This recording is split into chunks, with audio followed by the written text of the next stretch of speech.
اردو تنگ کے معزز دوستوں کو السلام علیکم۔ بانجھ پن کی بیماری کے اندر بند گوبھی اور بھنڈی کا استعمال بے حد فائدہ مند ہے۔ محنت مزدوری کرنے والے انسان کو شکر کنڈی لازمی استعمال کرنی چاہیے، مگر شکر کنڈی کھانے کے بعد اوپر سے کوئی مشروب یا پانی نہیں پینا چاہیے۔ خالی پیٹ سونے سے عمر میں کمی ہوتی ہے۔ ٹماٹر کو اپنی غذا میں زیادہ استعمال کرنے سے پیشاب میں انفیکشن اور گردوں میں پتھری ہو جاتی ہے۔ مولی والے پانی میں نمک شامل کر کے ہاتھ اور پاؤں کا مساج کرے، پاؤں کا رنگ ہمیشہ سفید رہے گا۔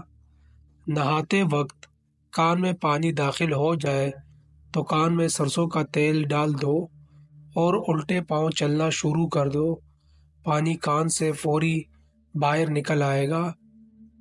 اگر دروازوں اور کھڑکیوں کے سوراخوں میں لیموں کا رس نچوڑ دے تو دیکھیں گے کہ چونٹیاں بھاگ جائیں گی۔